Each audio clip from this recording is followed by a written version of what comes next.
in Wrath of Khan, William Shatner was like, Khan! That's why everybody loves this vest. Because it's the Wrath of Khan vest. It is. It's the Wrath of Khan. Thank you. If anyone's seen Wrath of Khan, if you don't like Star Trek, you know what? It's possible to like Star Trek and Star Wars. You realize that they're two totally separate fucking entities, right? This is just my before we go here rant.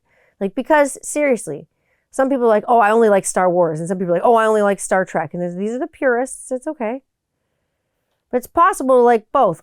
Obviously, here with my Wrath of Khan fucking vest on, I should have worn my Princess Leia shirt underneath this just to show the duality and the balance between that you can like both. It doesn't fucking matter. That's something that, like, that's okay to have a gray area on. You can be on the fence. You don't have to like either Star Wars or Star Trek. You can like both. It's okay. Live long, prosper, may the force be with you. All those things. Anyways, that was my weekly nerdy Tanya talk that you usually don't hear about. But anyways, he'll probably end up in a fucking B-roll cut or something. Anyways, welcome to another creeptacular episode of 21st Century Rocker Mom Podcast with me, your creepy hostess, ghostess with the mostest. That's me, Tanya Candler. I'm here to hang out with you. And like I am every week, which I'm kind of doing trending for the month of October, trending in my world at least, is all the scary things, all the things that make us go boom, make us think, bump in the night, the things that give us the shivers on our nightshirt, all those things. The things, maybe it's not you, maybe it's me. I mean, has anyone ever said that to you before? Maybe after a breakup or something, holy shit.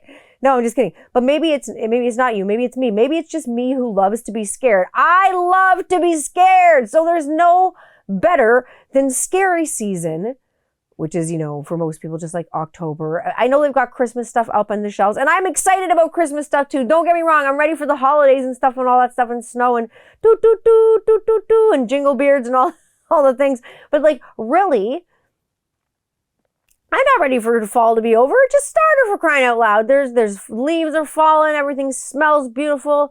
It's nice, those crisp October nights. You can go outside, enjoy what you enjoy.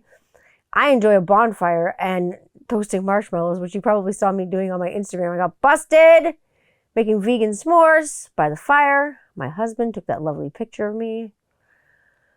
And we'll talk about that later. Getting caught doing things that you don't know when people are watching, when they're taking your picture. And I'm not that kind of person. I'm like, I always know when people are taking my picture. And I like to know because I want to go or make some stupid fucking face. But candid, there's something to say, like, be said about being candid in candid shots. It just shows kind of like who you are. And if someone can capture that, I think Rob, obviously he's good with the camera. I think he captured that. If anyone knows or doesn't know what my husband does, he makes films for a living, so that's why I laugh when I say if he's good with the camera. He knows his things. So with Halloween, like I say, getting closer and closer with every passing day, I'm gonna have a sip of Fresca and send the check, Fresca. Whoever makes Fresca, who the fuck makes Fresca? It's bottled in Canada. Maybe Pepsi Cola makes Canada or Fresca in Canada. Maybe Coca-Cola makes. I don't know who makes it. Maybe it's a Canada Dry product. Maybe I'm just dropping all the companies' names. Send the check, Fresca. I love it. I'm not even supposed to drink it, but I do. Because I love it. Anyways. Halloween. I've been thinking, because I've been watching lots of Halloween movies. I've been watching lots of like kind of creepy shows on TV and things like that. But I started thinking about Halloween and different traditions. And what traditions do you honor on Halloween? What do you do for Halloween? Do you still go with the traditional trick-or-treating? I know with COVID, some people didn't, some people did. There was like a split on that. There's different traditions. Some people don't do, even before COVID, some people don't trick-or-treat at all. Some people regard Halloween as paganism and they don't participate in like the trick-or-treating. Some people call it Black and Orange Day and they just do a color spirit day. Some people do the costumes and stuff. What we love to do in our family, one of the things as it gets close to Halloween, not actually a Halloween like trick-or-treat night, like on the actual 31st. But we like to, like, every Friday and Saturday and like Sunday kind of leading up to Halloween. And like we'll go weeknights too, but we don't want to get the kids like staying up too late because it's school nights and stuff. But if there's a PD day the next day, there's a PD day coming up next week or whatever. And I'm like, okay, you guys, we're going to go somewhere really scary because I know somewhere really scary to go. And it's just really scary with haunted houses. It's a little bit down the street. It's in Zurich, Ontario, the small town of Zurich. I think it's in Hay Township, Zora Township, maybe. Up off by Highway 21 there by Bayfield, Grand Bed area, if you know. There's a real spooky house up there, really scary, creepy. And if I can, I'm going to try to take the kids on the PD day and just let them see how scary it truly is. I heard it's really scary. My sister told me that she went and she thought the things on the lawn were alive. She said they look so real and these people have put so much money and effort and time into it. She said so impressive that like it looks real, and scared her. And she's a grown lady, just like myself. I mean, she's a younger lady than I am, but she's a grown lady. The Great Pumpkin. The Great Pumpkin is a tradition that we have in our house. And I'm not talking about like the Great Pumpkin Charlie Brown. We do watch It's the Great Pumpkin Charlie Brown. But the Great Pumpkin brings my kids candy. And he leaves it all around the house. So we got to watch where the Great Pumpkin leaves candy this year, because the kids, like after COVID and stuff like that, with COVID, like got really like lazy with trick-or-treating. I was like, you want to go trick-or-treating? Like just whatever. And they're like, well, I only want to go to the houses that like we know and stuff. But like the Great Pumpkin kind of brings like better candy. And like our friends and stuff would like show up and do like skits for them on the porch and stuff like that. Our friends like dressed up as like a death chef and his like servant, like waitress. And they had like a whole like Martha Stewart spread of like body parts and stuff like that. But they brought the kids like candy bags and they did a little like skit and stuff for them on the porch. And like the kids think it's a hoot. As they're getting older, and a lot of kids and a lot of other parents tell me this too, that their kids like don't give a shit about trick-or-treating. They want to go see scary houses and just like have candy. I'm like, when we were kids, we loved trick-or-treating and like going to all the different houses and filling our bags up and filling out, finding out which houses gave out the full-size chocolate bars. There are still those houses. They give out the full-size chocolate bars and stickers and fun stuff, like things you wouldn't usually get. I used to give out toothbrushes. But I gave them out with the full-size chocolate bars, so none of the kids would complain. Because they're getting a full-size chocolate bar. You know what? If you're getting a full-size chocolate bar, you get a full-size fucking toothbrush too. It's going to rot your teeth and your mind. But like, you know what? It was good business for like the office that I worked at. I was like, just give me some toothbrushes with your office name on them, and then all their parents will call you for appointments. It was great advertising. If you say I'm bad at marketing, obviously I've known my marketing shit from the beginning. I know how to sell a product, especially when you give a chocolate bar with a toothbrush. What does that say? What does that say about me? Terrible. Anyways, but visiting haunted sites, that's definitely something that I like to do. And that we like to do as a family. We're like with the kids and everything like that, we got to be really careful.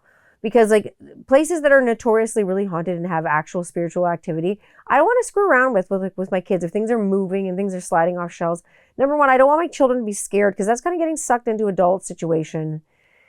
I don't believe in that stuff. Like, I took them to see the Donnellys, where the Donnellys' graves were and stuff like that, but they don't need to know much more than that. They don't need to know the freaking the Donnelly massacre. Oh my God.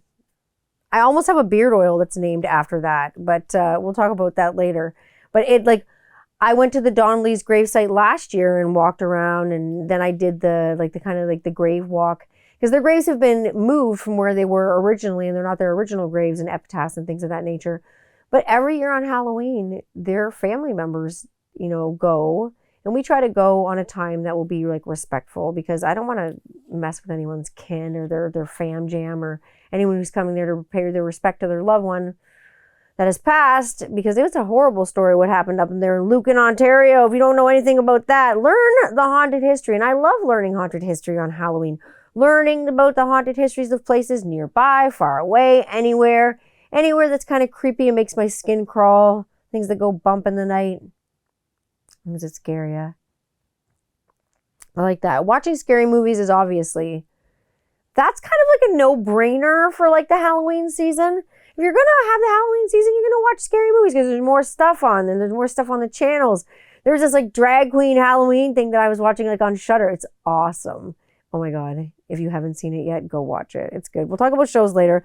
But like I say, I love pumpkin carving. I've loved it since I was a kid. My mom used to just like give us all the knives, like the safe ones.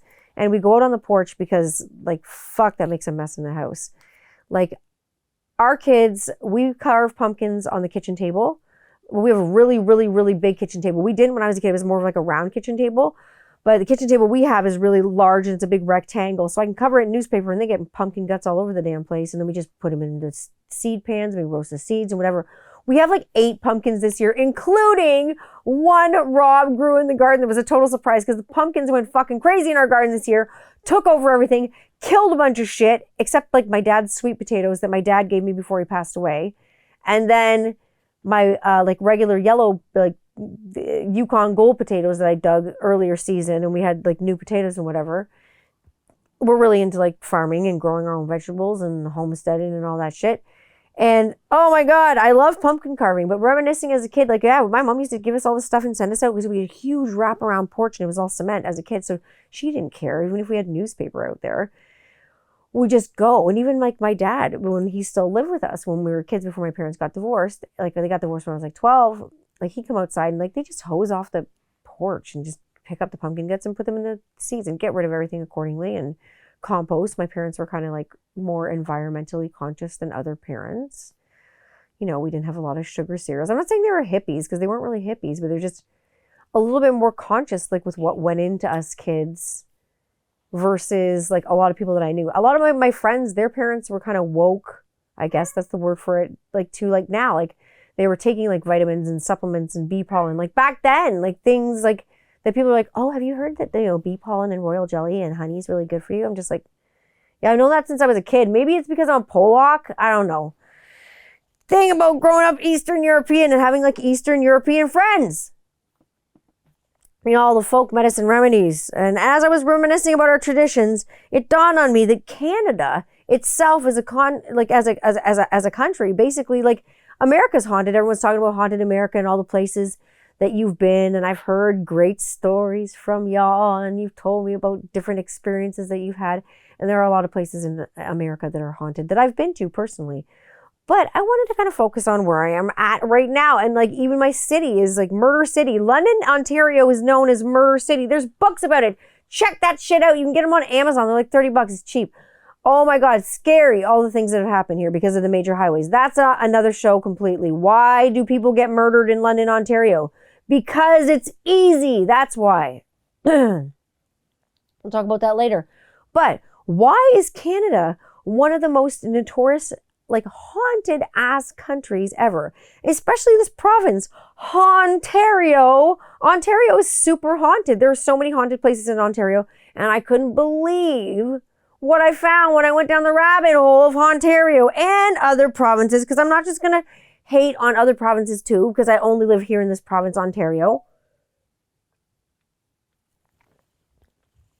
We're going to go through a few of the haunted places in Canada, but we're going to focus on Ontario first because that's where I am. Like I say, I thought we'd have a look at some really haunted places in Ontario that I've been to, that I've not been to, that I'm planning on going to. And we're going to look at some that I hope to hopefully just kind of start the car and go on a road trip and take y'all along with me. But we're going to have a vote on that later. We're going to have a vote on that later. Like, where should we go that is the most haunted? And live stream it, and you can see what happens. And you can see what happens with overnight cameras and in the dark cameras. And will I leave in the middle of the night, like, screaming? Like, Rob already bet the kids. He's like, your mom will be home within 25 minutes, and she'll be screaming and crying and blah, blah, blah, blah. I'm like, yeah, whatever. I'm tough as shit. We'll see. We'll see how tough I am. What is the most haunted city in Ontario? Do you think you know? I don't know if you know. Do you know? If you think you know, shout it, shout it, shout it out loud. If you don't, it's fucking Kingston. Yeah! Kingston, Ontario is supposed to be, supposedly, one of the most haunted cities in Ontario. Why? Well, the town is predominantly built on limestone, major conductor, especially in the supernatural community and people that believe in a little bit more of the science, but also pseudoscience. Some people would call it pseudoscience.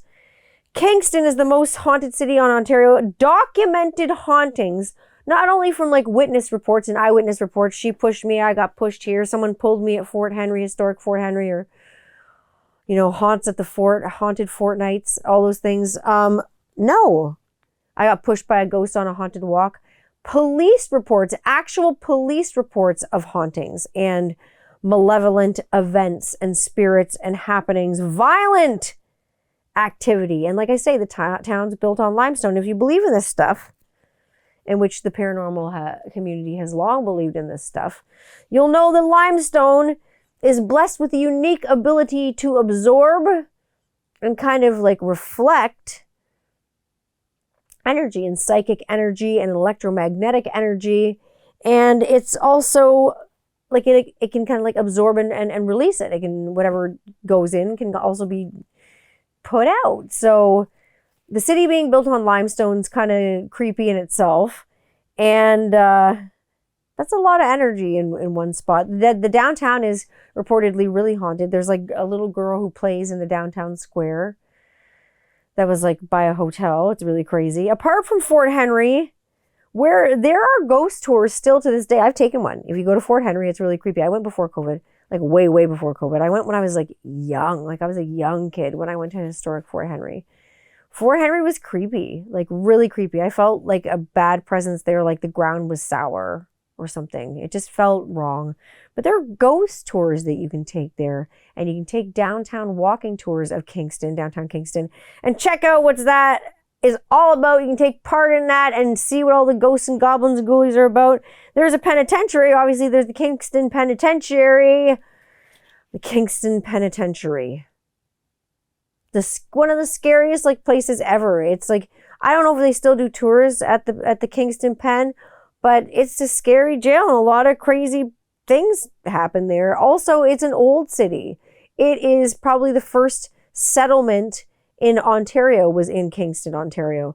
So there's a lot of history there, from the St. George Hotel, which is very creepy in itself, to Skeleton Park. Do you know what Skeleton Park is? It was also known as, originally it was called McBurney Park, but the people and the folks in Kingston call it Skeleton Park because Skeleton Park. Let me kind of like fill you in on some of the blanks on what happened in Skeleton Park.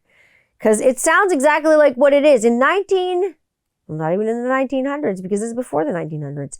In the 1800s, about 1840s, I want to say, in the 1840s, typhoid fever, typhoid Mary, and cholera really hit the town of Kingston super hard. And there were a lot of deaths. And because it was a settlement town and there was a lot of immigrants coming into the town filled up, the cemeteries filled up big time, and there was a lot of Irish and Scottish settlers that unfortunately succumbed to the typhoid fever or cholera. And McBurney Park ended up being a mass grave and burial site for thousands, tens of thousands of Irish and Scottish settlers and immigrants to the town of Kingston. And like some of the mass graves there where they just buried people, women, children, men, whoever, just died of it because they didn't want to bury them in their cemeteries because they were already full. And they were kind of like the new kids on the block. They were settlers. They were not people. They're not Canadian.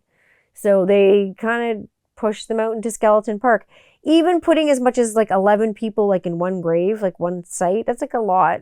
It's really like, it's what I would call indignity to a human body. It's not nice. Kingston's also really notorious for grave robbing because the medical students needed things and like stuff with their cadavers and parts and things like that. Or they're going Dahmer style in the cemetery, just like picking up body parts like it's nothing. Like, aren't those things decomposing? We'll talk about decomp later, but like, really? 11 and 12 bodies stacked in one grave on top of each other. That's just not nice. Kingston, like I say, kids got their own materials for anatomy class. When they did gross anatomy, it was gross anatomy. Fort Henry, like I say, they do a tour now during Halloween times called Fort Fright. Everything's kind of lit up. They got loud music. It's like a haunted Canada's Wonderland sort of deal. They've got things to pop out and scare the shit out of you. But after they do Fort Fright and when the fort's like closed, they'll do like tours and stuff. and it's quiet and it's very, very scary. Better than doing some lit up, contrived thing that they can sell tickets to. Whatever they want. If you want to do that and that's your bag, then do that. Like, cool. Like, all for the loud music or whatever. If you're looking to get creeped out this season, maybe you want to get some shivers in your nightshirt. Maybe head to the Old Fort, head to Kingston. I'm going to head to Kingston, Jamaica. Because seriously, I don't want to go to Kingston. No, not Ontario. How about a haunted road? Would you believe in a haunted road? You think roads can be haunted? We have a magnetic road just down the street in by St. Thomas, by Sparta. A magnetic road that if you pull your car into neutral, you'll just like coast on the road. There's no hill, there's no nothing. It pulls you up a hill. It's so funny. It's weird. And the kids think it's really creepy because you just start going backwards in the car. But it's there's an electromagnetic field. It's nothing spooky or crazy. It's nothing creepy. It's nothing scary. It's just literally science. And it's the way the poles are aligned, and it has to do with magnetism.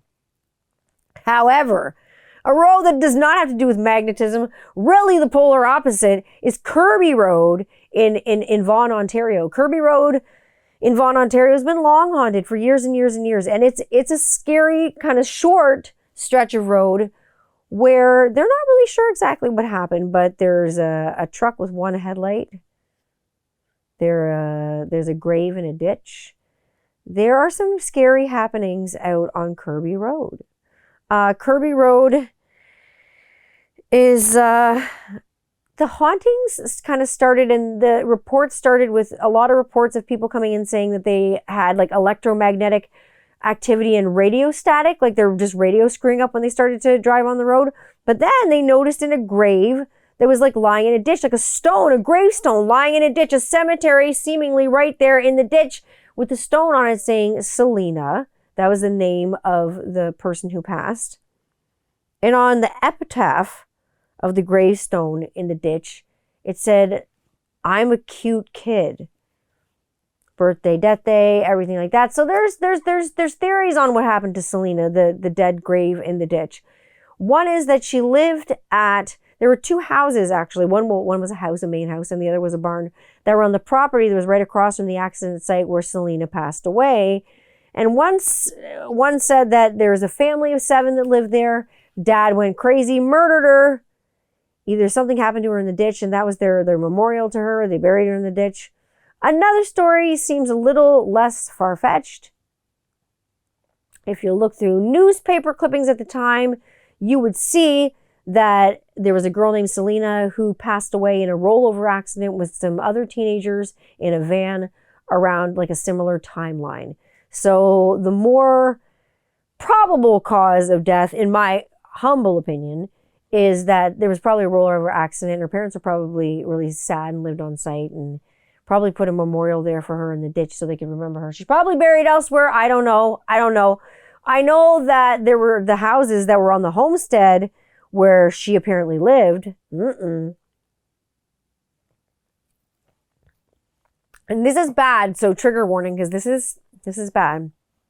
Horrible things went on in the house that she lived in.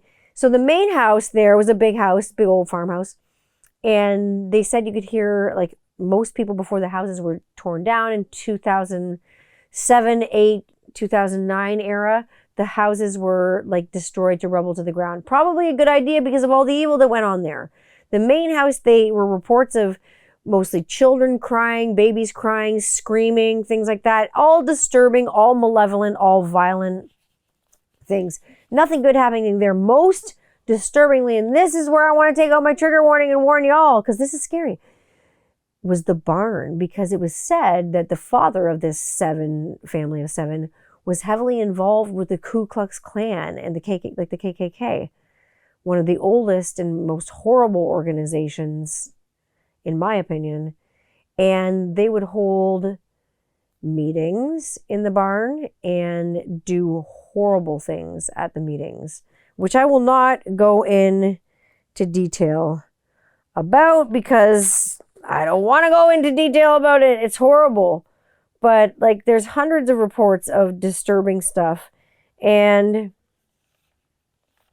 when it comes to like KKK gatherings in a barn and all the evil things that they do there, I want to be as far away from those 3 letters as I possibly can. I'm good. Take your pointy little hat and put it somewhere else. I don't want to see that. But that's particularly disturbing to me. And as if the barn wasn't creepy enough, there's a red pickup truck that haunts the site. This is really, really, really, really creepy.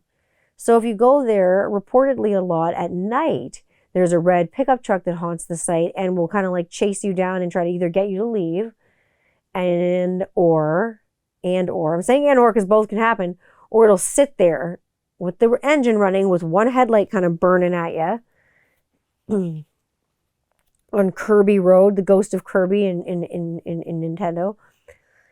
And you'll go up to the truck and you'll see that it's running and there's no one sitting in the car, but it doesn't want you to be there. It's a malevolent spirit.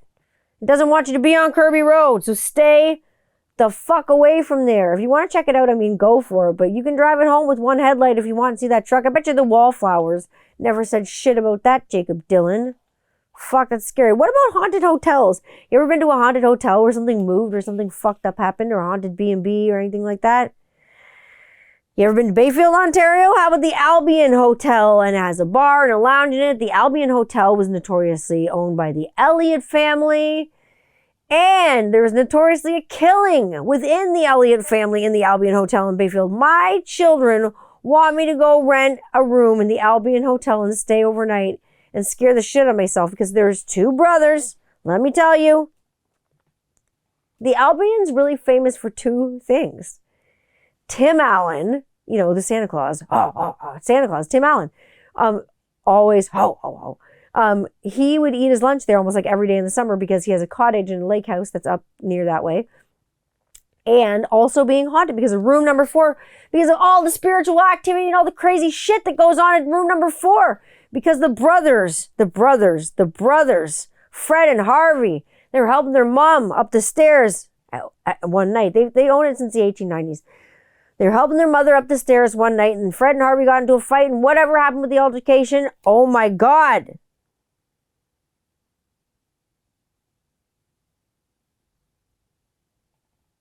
It's horrible. Fred shot Harvey. He shot his own brother and he killed him. So he was sent to jail for manslaughter, and Fred, obviously subsequently died in 1905 after that. The hotel, though, all since the murder on the site's been haunted, and room number 4 has been reportedly objects moving, doors slamming, sounds, footsteps up the stairs, all the fun things. People leaving in the middle of the night, Amityville style. Get me the fuck out of here. What the fuck? Oh my God. Then my sister says, you might not want to go up there, Like, did you ever see that movie Room? I think it's like 1408 with like John Cusack, where he can't get out. He's just in the room over and over again. She's like, what if that happens to you? She's like, there's cold spots. There's like reports of all these things. Like, I've read them. They're scary. And I'm like, dude, like, I'm not worried to go to this place. She's like, I don't know, like, Tanya, like, I don't know if that's a good idea. I'm like, whatever, it'll be fun. And she just like, I don't think it's a good idea. What if you get stuck in room 1408, like John Cusack? I think I'll be okay. We'll see if I'll go there. Have you ever stayed at the Fairmont, the Fairmont Royal York in Toronto? I have. I didn't stay in one of the haunted rooms, but it's one of the oldest and haunted, like, upscale hotels in Toronto. It's like the most haunted hotel in Toronto, but it's really still upscale and still keeps that nice savoir-faire, je ne sais quoi, I don't know what. It's got all kinds of things about it that I love, but there's a haunted gray-haired man on the 8th floor. And it's said that there's a murder-suicide there, and he popped his wife and he popped himself on their honeymoon at the Royal York Fairmont Hotel in Toronto, Ontario. So if you can get a room there, stay in room number 8. There's reports also about activity in the ballroom. I mean, chandeliers, big chandeliers, don't just like shake their moneymaker all by themselves. Like, there's got to be something going on there. And there's nothing like above to shake it. So there's some activity going on there. Not just Ontario, but La Boheme B&B. That's in Edmonton, Alberta. I guess we're hearing like horrible sounds of being things like thump, thump, thump, thump, like of a body going down the stairs or something. And I guess these used to be really like luxe apartment buildings. And now like you can stay there as like almost like a B&B, like an Airbnb. But I guess the original caretaker murdered his wife, and then he dragged her body down several flights of stairs before incinerating her body in a coal furnace in the basement. So I guess all the thumps that they hear going down the stairs is the ghost of them doing that. How about BC, Vancouver? There's the Highcroft in Vancouver. It was built in 1911 for General McCrae, and he eventually passed it on to the Canadian government as a convalescence hospital for soldiers and things of that nature and veterans. But notoriously, it's haunted by 7, count them, 7 ghosts. Obviously, one is a well-dressed man in sort of army outfit, like medals done up really well, and a well-dressed older lady as well. A lot of people like believe that this is General and Mr. General, like Mr. General McCrae, and Mrs. McCrae, his wife. There also is an old nurse that I guess it was from a hospital in the convalescence days. The 4th is a crying man. People report hearing crying and crying and crying, and they're scared of it. And then there are 3 malevolent ghosts. There are 3 army veteran guys that stir up a lot of shit at this B&B, apparently. They make noise. They slam doors. They're just a pain in the ass. They don't let people sleep. Not good. What about monsters? What about monsters? I never did find the Gold Trout Lake monster at the bottom of Gold Trout Lake. I never found it. It never showed up. You can look it up on the internet. It's there. We never found it. We looked for it. Maybe took our fishing hooks. Maybe it was the Gold Trout Lake monster. And obviously, like, I've looked at Loch Ness and Bigfoot and all those cool supernatural monstrosities and phenomenons and all that different science and stuff like that. I love it. It's fun. But what about our own legend of the lake in Canada? What about Ogopogo? Have you ever heard about Ogopogo? There are different theories about Ogopogo. Out in Kelowna, BC, Ogopogo can be spotted in the Okanagan Valley and has been reportedly spotted in the Okanagan Valley. Apparently, the lake monster resides at Squally Point. Lives around Squally Point. It's been there, and it's been inconclusively spotted for years and years and years. The first sightings date back to the mid to late 1800s. The first encounter was with a Métis gentleman. He was taking his horses in his canoe across the lake, and he always tied his horses off appropriately when he was crossing the lake. It wasn't too deep a part of water, and his horses were pulled underground. He had to cut the ropes so they could get out because they were pulled under, and his canoe was going to get pulled under with him in it too if he didn't cut the rope. So that wasn't good. Then in 1872, Susan Allison, one of the settlers there, reported that she saw a dinosaur-type creature like in the lake, and she could have sworn it was a dinosaur-type creature. People thought she was crazy. In the indigenous culture, it's believed that a spirit of the water takes on the form of a water serpent, and it's an aquatic serpent. Western culture says it's anything from a sturgeon to an extinct species of a dinosaur, like some Jurassic Park thing. I think they think it's an extinct species of a plesiosaur. I'm with the indigenous community on this one, saying that it's probably a water spirit that takes on the form of something else. Apparently, it lives in a cave by Squally Point, and it resides in this cave. The lake is sacred to the Okanagan people, and they fear and they respect this lake. They're not scared of the Ogopogo, but they respect this lake, and they were offering sacrifices every time they crossed the lake. They didn't consider it malevolent.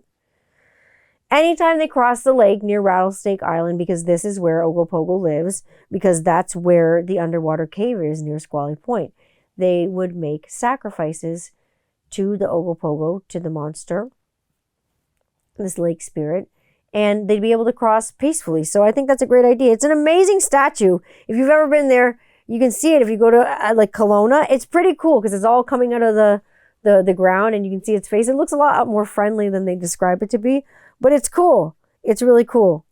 Oh my God. You know what else is really cool? It's actually what's really hot.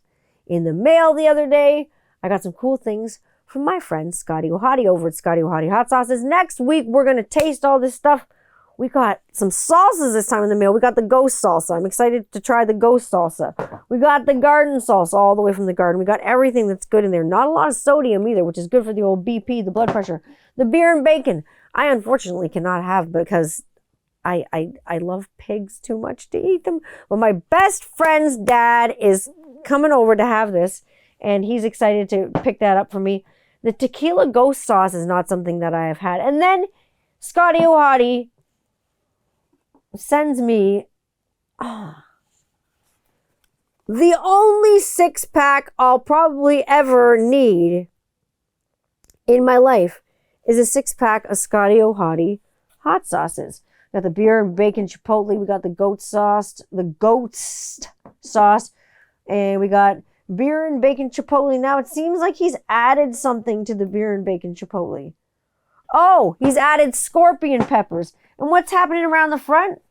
We got, oh, this is one of my favorites from Scotty O'Hotty. I'm not going to lie. The roasted pepper garlic sauce is a good, like, everyday sauce to put on everything. I don't even know if I can wait until next week to have this because I like it on just about everything. It's good on, I put it on my vegan burgers. I put it on my cauliflower wings. I will put it on anything.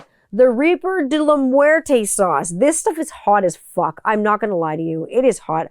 I burned my face off with this shit last time, but I loved it. I loved every friggin' minute of it. You know me, I'm kind of a pepperhead. And premium habanero sauce. Fantastic sauce as well. The viscosity on these sauces is really good.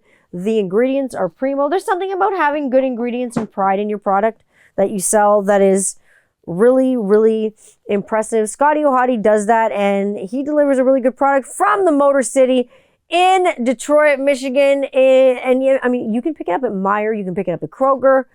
I have been waiting a little bit for it because there was some, like, I get it. I'm in business too. There were some, like, issues with supply issues, and then there's, like, supply chain issues. The pandemic's fucked everything up for everybody. There's shipping issues. There's border issues. It got here. That's what I'm excited about. And next week, I'm going to be tasting all the hot things with you. So that's what's scary. For my tongue. It's going to be great. So, this, where I'm going to cut you off right here because this is also scary. It might be scary for some of you. This is the edition of Beards and Bitchin. I bring you another installment of Beards and Bitchin this week because numero uno. I got to tell you this week what was bitchin' about beards. I went to a bitchin' ass live stream on Friday night. Rob came to, and it was wonderful. It was hosted by Jordan Cancelon Creations and Nick. They were going through their fall scent, like the Bearded Beanie. If you don't know who Nick is, he goes by the Bearded Beanie. They were going through their fall scent and winter scent extravaganza, and they were kind of extrapolating on what they were rocking in beard, what they liked, what they didn't like. It was a fun, lively chat. People were talking about what they had in beard and mustache, wherever they had it. You know what I mean? We had a good chat. There were three friggin' giveaways. You know, it was a nice, fun, chill chat where I didn't feel like I had to smash that like button every 5 seconds or, you know, make sure you hit subscribe. There was nobody like pressuring me to do anything. I didn't feel like I was going to have a panic attack during the stream. It was awesome. And 3 fucking awesome companies, I will tell you, contributed to that stream, and they gave away products. Beard Brothers gave away a great bottle, which actually I won, of salted caramel apple oil in their emu formula. I'm really excited to get this. I have heard literally nothing but good things about this product. I was talking to the owner at Beard Brothers yesterday. He's excited to send it in the mail. I'm excited to get it. He wished me congratulations because I won. And then and you're gonna have to completely like excuse me if I pronounce this wrong. Gungnir Grooming. They're like a Viking themed grooming company. They gave away a wicked ass beard and butter combo, and a friend won those on Jordan's stream. And then American Dude Co. was also giving away a beard and butter combo, and this house was really lucky on stream night. Holy shit, because Rob won the beard and butter combo, so it's gonna be silky smooth around here. And American Dude Co., like, we gotta thank you for that too. Thank you to all the companies that donated, and thank you to Jordan and Nick for spending time, having a wonderful, really chill, fun stream. That was a fun, chill stream to be at. I like streams like that you don't feel like you're forced like to do anything or click anything or anything like that. It's just chill. I love a fun, lively chat with lively folks in the chat that love to talk. And they were talking about their favorite fall scents and winter scents even. And Nick mentioned that one of his favorite winter scents was from Iowa Beard Company. And because it is fall, I will tell you what my favorite fall scent is. And I'm not going to lie. You know me, I'm straight up and I straight shoot from the hip. My favorite fall scent of all time is the Traveler from Iowa Beard Co. I fucking hardly have any of this left. I gotta order more. Fuck. And before it's gone. It's the Traveler from Iowa Beard. I love this beard oil. I love it in my hair. It smells so good in beard, in hair. Just like if you have a rough spot on your elbow, put it. Like the carrier on this, beautiful. Justin does a wonderful job of the carriers and the scent profiles, the way they mix together.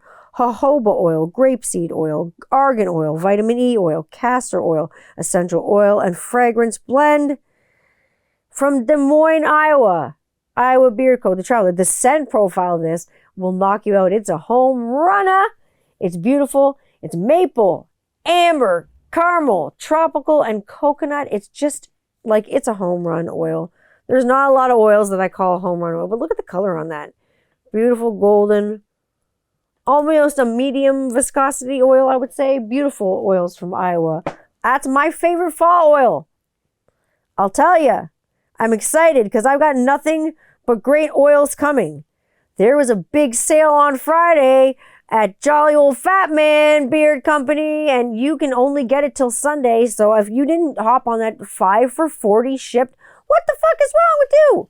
Oh my God, I'm so excited for the oils I got from Jolly Old Fat Man. Now, Bam is OG for like mixing up different kinds of oils. And now he has different levels and graduated kind of blends of oils that you can get with his product, and they're all primo. But I went for Red Label, the red blend, and there's the OJ blend, there's Black Label, there's all kinds, and he has some really cool oils. I'm going to tell you what I ordered. My order, I don't know, did you get into that? I want to say, oh, holy night. Did you get into that? Because it's Christmas themed, right? It's Christmas in October for me. I got Claus Kitchen, I got Krampus, I got Santa's Helper, I got Misfit Toys, and I got 'Tis the Season.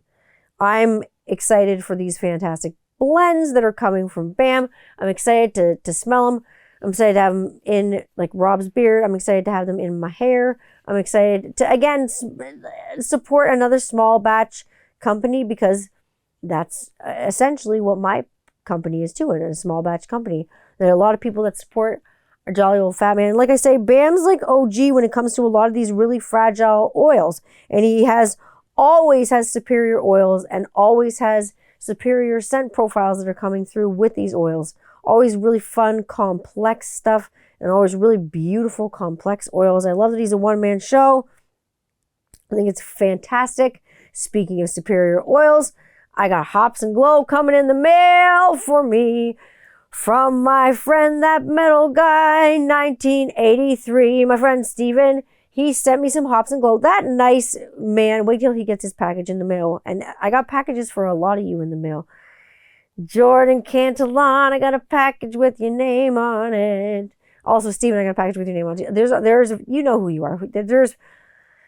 I'm so excited to get this package in the mail of Hops and Glow, because between Steven telling me about this and what I've heard from like Lester Vente's Beard Company, I am really excited to try this. And with the changing profile, with the glow in the dark bottle, it's all good. I can't wait to try it. I can't wait to show it to you on the show. I can't wait to just display it. And now I was talking about oils, and I was talking about superior oils and how certain companies use superior oils. I mean, certain companies don't. It's whatever floats your boat, right? But I would rather float with superior oils. Now, I was talking about cold pressed oils. Why do you use cold pressed oils? Someone asked me the other day, do you use cold pressed oils? My answer is yes. Why would I not?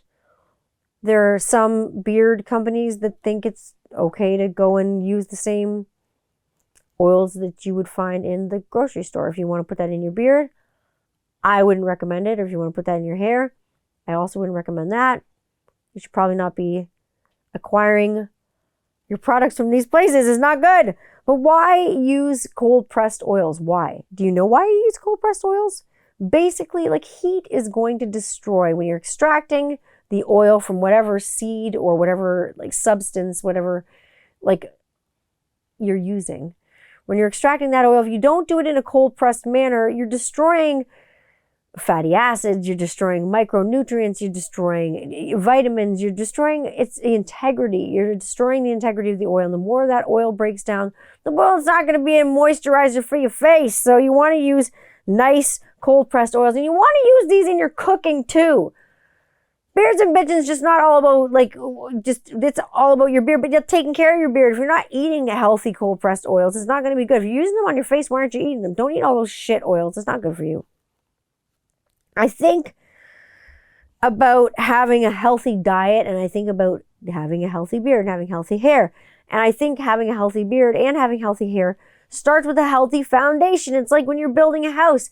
If you build it with like no basement on a crap, sloppy foundation that's going to fall through the floor, you can have the most beautiful house you've ever seen. You know, the most beautiful beard you've ever seen. You know, the most beautiful head of hair you've ever seen.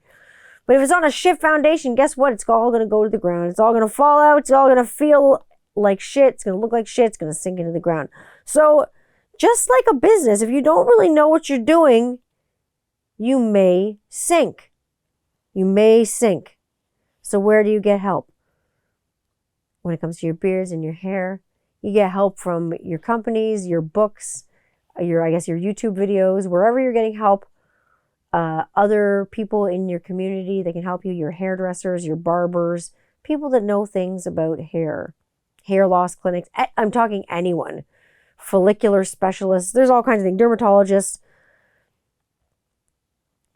Where do you get help about your business? Obviously, a business consultant, a licensed business consultant who has proven experience in the business or in the area of business that you're working at. And you get that. And someone who's got the education, like things like marketing managers. Should you really trust a YouTube channel to launch your product? I don't know. It may be your thing. Maybe you want to launch your product. Maybe you want to launch your company. Methinks no. You're going to pay someone. I'm reading this because I can't rationalize it in my head. You're going to give someone who doesn't have a grooming company. That's helped a lot of grooming companies, but you're going to pay someone who doesn't have a grooming company to tell you how to run your grooming company to help them perpetuate their YouTube channel? That makes no sense for me. It's all fun, you know what I mean? But that YouTube to me is not marketing. It's not a marketing thing. It's fun, but YouTube to me is more like for raffles and games and giveaways and fun. That's what I think YouTube is for. It's fun and all, but why would I get a business consult from a YouTube personality on a beard business and get that kind of advice? It's just, they give bearded advice. Why do I want their advice on business? If I want advice on business, I'll go to a business advisor. That's what I think. And what can I say? These places and these people, these YouTubers don't own, some do. The ones that own beard companies, I will listen to them. The ones that run beard companies, I will listen to them. The ones that don't, I will not. Some of these run and beard companies, I guess per se, they run them in a certain way for a price. But the same people are supporting large commercial type companies that have lax protocol within infection control. And there's one company in general that has really lax infection control protocol. And I've seen them all over the internet. And I even saw them flat out in a comment. Maybe I'll post it. I'll see. Flat out ignore the trans community. Someone had asked them and asked this company about more visibility on their bearded page. And there's someone there that's followed and respected, I guess, in the bearded community. And someone had asked them about more trans visibility on their page. And it was a trans man. I'm going to just let you know this right now. Trans men are men. Wake up and smell the coffee or the beard oil or whatever you want to smell. But they completely outright ignored this trans man's comment about why isn't there more trans visibility in your company? Could there be more trans visibility for trans men in your company? Put the trans flag. Nothing. We're answering comments back and forth to men that are not trans. This straight white man, but not the trans community. So I really question that. Also, I've seen this same fucking company say to flush small batch beard companies and flush their oils. You know what? Why don't you flush your misogynistic fucking attitude and your bigotry? Flush that down the toilet. And you know what? I'd rather be small batch than a little bitch. That's what I would definitely say, I think, this week on Beards and Bitchin'. Because no visibility in the trans community. Also, no glove, no love. I've seen it on your Instagram when you're bottling beard oil. Dirty. It's a no glove, no love party. You don't want that shit anyway. What can I say? The best thing is like the question with the trans and queer representation. Nothing. No response. Just response to the straight dude. So flush that attitude. You want trans representation? Do you want trans representation? My company drops in November.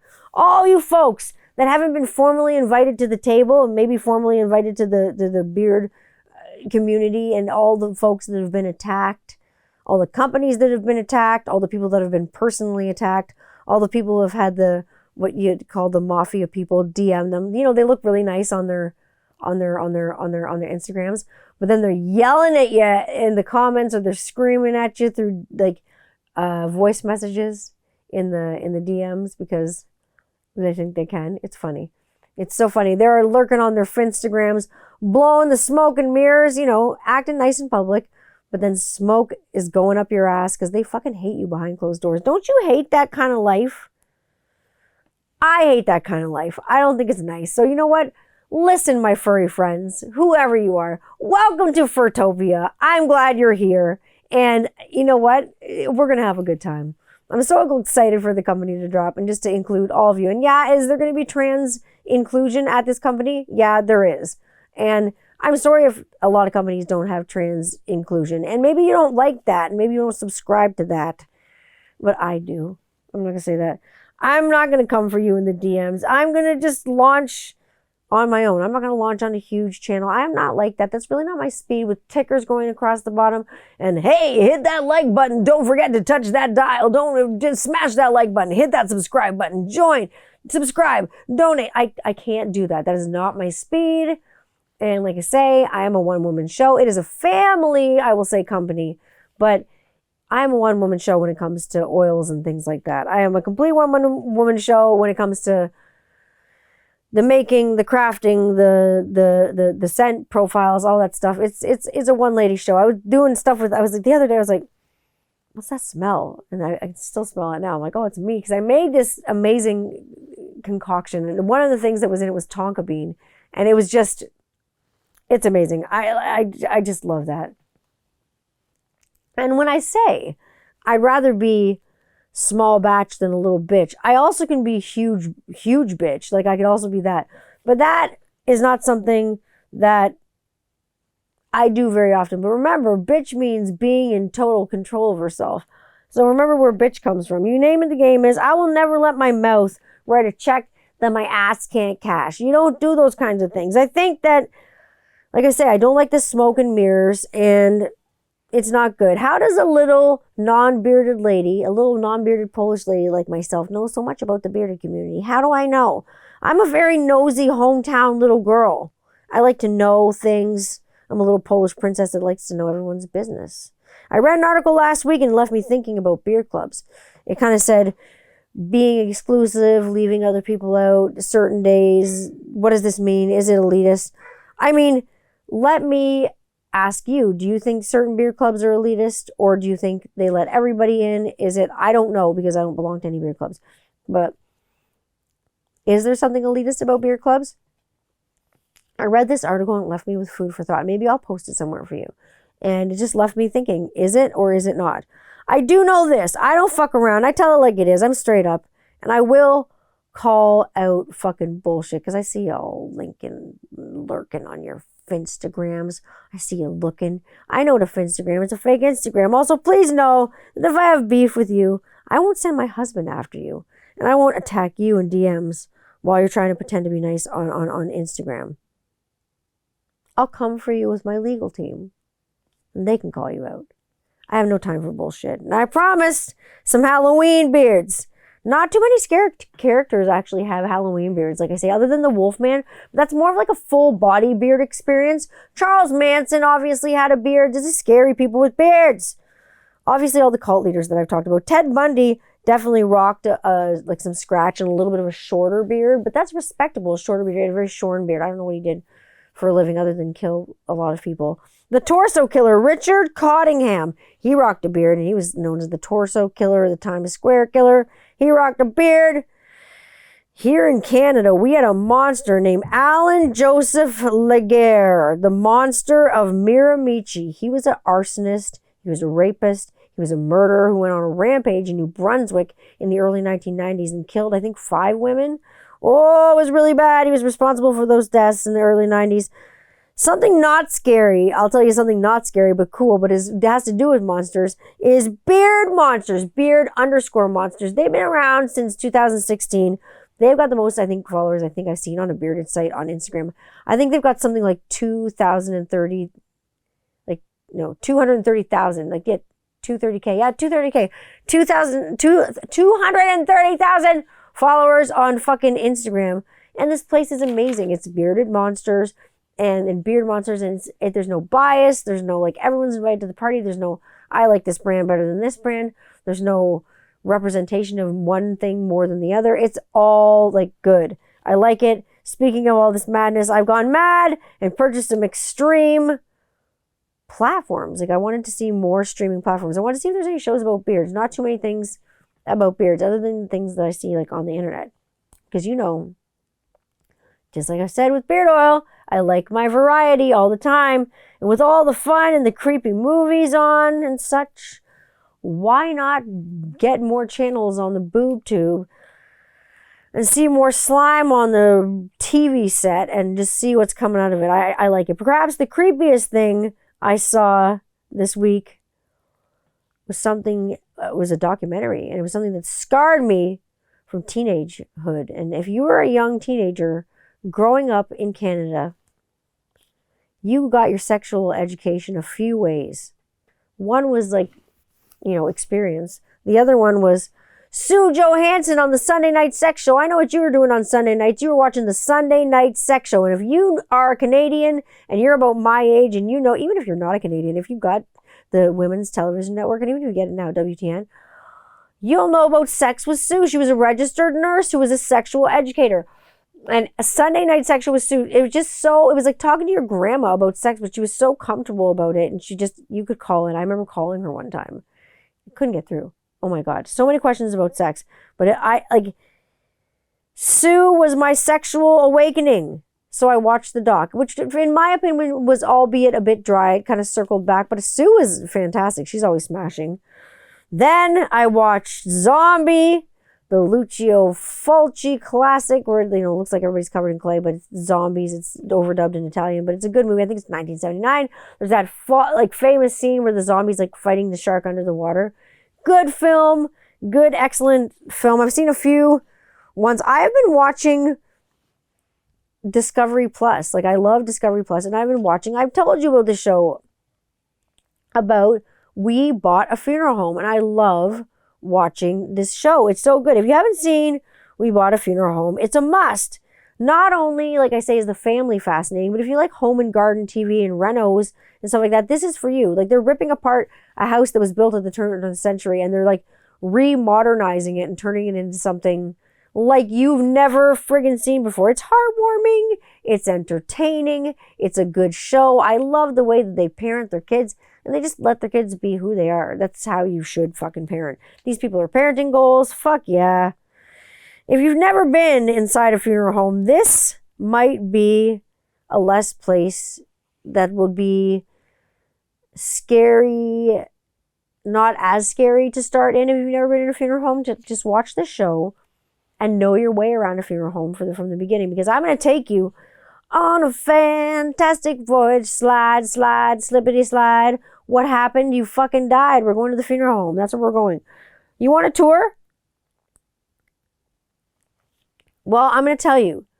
The house with the Bloombergs is a lot less scary with the casket bar than an actual funeral home that's operational. You might not want to go to one, but right now we're going to take a tour through the funeral home. You want to go on a tour? Let's go through the funeral home. Some modern facilities are around, like most are modern facilities, but there's still a few facilities that are a bit dated, I guess I will say. There are still some in London that are a bit dated. They haven't really done any updates, but they still do the trick.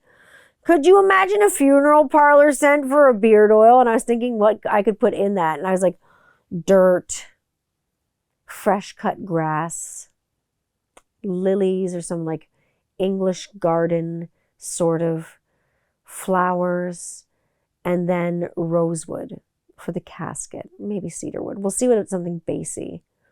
I'm sticking there. Maybe I'll do a limited scent, a funeral home scent. I don't know who the fuck would buy it. Would you put funeral home scent on you? Maybe you would. Now, you walk into a funeral home, usually there's an open area. Generally has a lot of windows. It's a greeting area, and it's a place where you can hang your coat and go to the bathroom. There's a water machine. Usually, you can sit down, because a lot of people usually have to sit down. Grieving is not something a lot of people can do standing up. A lot of people do get really weak in the knees, and it happens. Secret rooms for visitations, there's a series of rooms for visitations, but I'm saying there's secret rooms off of the visitation rooms. They call them crying rooms. Some funeral homes have them, some don't. It's for people that get really emotional and need to get a hold of themselves, and they just feel like they can't do it in front of other people, so they have crying rooms. And I think they're really therapeutic and really good for people that have a hard time with their emotions. I am someone who would need to use a crying room because I'm a crier, big time. Generally, like I say, they have the visitation rooms for viewings and visitations. Generally, a chapel for services provided with most cultures, belief, background, cultures, creeds, all the things. And they will, generally most funeral homes will work with you and work to what you need as far as your religion and your belief system goes, and they will honor it, and they will make sure that you are honored in that tradition and the way that you would want to be honored. Because how did you get here? Well, you died. That's what happened. There's so much for funerals going on these days. Now, I mean, it used to be just sign the guest book and go in, but there's so much virtual and tech and stuff going on in movies, and there used to be just like picture boards, and now there's like movies, and like I say, there's slideshows, and there's everything. The full bands playing at funerals. I mean, I've been there. There's a casket and urn selection. As I'm saying, how'd you get here? You got to start somewhere, right? Casket and urn selection. Are you going to be buried? Are you going to be cremated? How will your remains be preserved and taken care of? Some funeral homes have a crematorium in them. Most do not. Most outsource. A cremation can take anywhere from 3 to 4 hours. The body doesn't need to be embalmed anymore. It just needs to be in a very thick, leak-proof container. It does not need to be in a casket anymore. So that is not an expense that is incurred with cremation these days anymore. Things have changed since I have grown up. You got a prep room if you want whole burial. And always you're greeted at the door with like a biohazard sign or a big sign that says like, warning, formaldehyde is a known carcinogen, because it is. But you're going to be in there and you're going to be wearing your PPE, unlike some of these fucking beer companies that I've seen. Gross! You're going to be wearing your PPE. You're going to be wearing like literally a fucking ventilator so you don't breathe in formaldehyde. And under that, there's a mask and your gloves and your suit that you look like you're in outbreak. Formaldehyde is needed, though. Formaldehyde has been long used to preserve human remains and other things. Formocresol has kind of been banned. I worked for a guy who used formocresol, and he used it as a mummification agent in children's teeth. Horrifying. Again, dentists are scary. I could talk about a whole episode of that. But in the embalming room, you'll find sterile embalming tables that are usually stainless steel. They have a hydraulic lift generally on the bottom of them and a lip around the bottom for drainage of fluids and things like that. You'll find the embalming machine itself.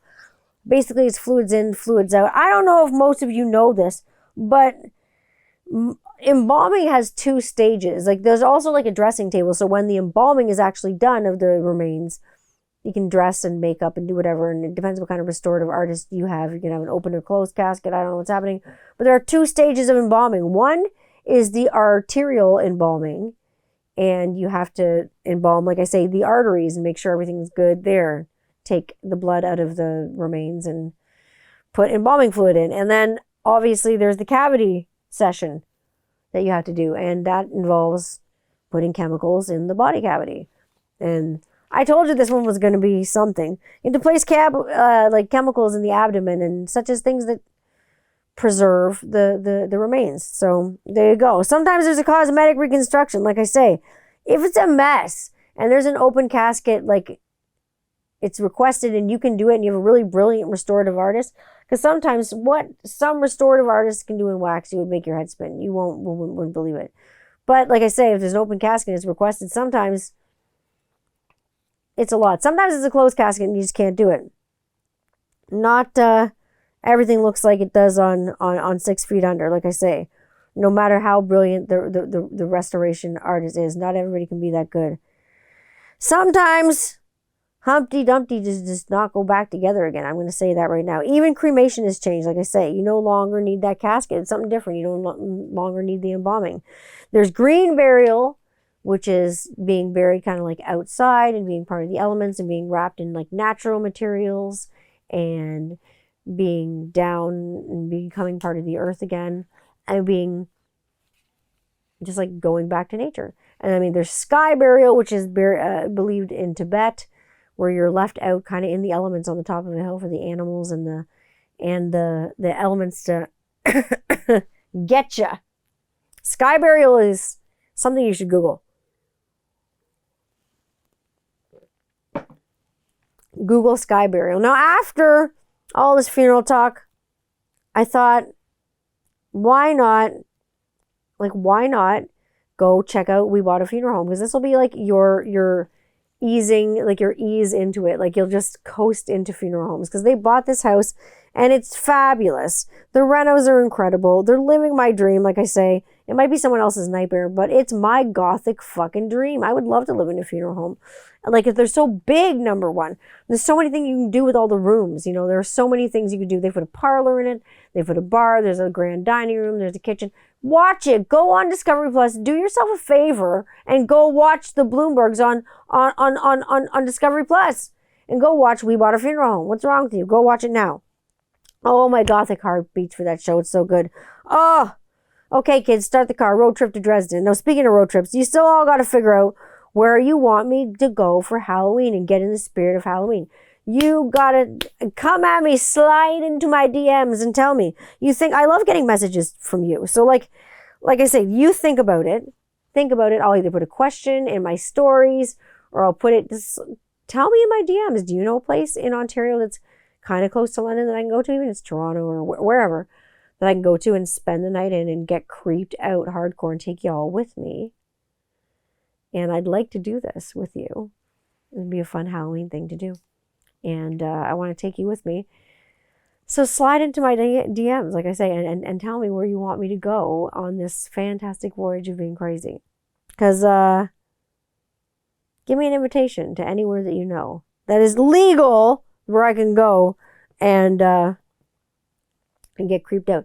You're going to find me here, obviously, every goddamn week. Obviously. If I don't get friggin' killed by spirits...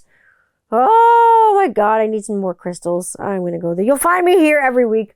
And you'll find me here on YouTube every week at the Tandy Candler channel. You'll find me at Tandy Candler channel on YouTube. You find me streaming everywhere that you stream. You can find me on Instagram at 21st Century Rocker Mom. And you can find me on TikTok at the same. You can find me on Twitter at Tandy Candler. And obviously, I'm always here every week rocking in the free world with you. Always. And I'm here with you. If you find me on Facebook, I'm going to tell you this. I'm going to do this my Limp Bizkit song. Keep scrolling, scrolling, scrolling, scrolling, scrolling, scrolling, scrolling. If you find me on Facebook, scroll on, Donkey Kong. Anyways, you'll find me here because I'm often imitated but never duplicated. The weenie of the lamp, 21st Century Rocker Mom herself, Tanya Candler, the Mixin' Vixen, here with you every single week. Next week, we're going to tap into these hot sauces. I'm so excited to go crazy with you. Will I bring a partner on to fan my mouth off? How much almond milk will I have to drink to put out the fire? We'll find out, Scotty O'Hottie. It's on. Let's get hot. I'll see you all next week. Think about where you want me to go. Let's go somewhere scary. I'm ready to get scared. Let's go. Be kind to each other. Bye.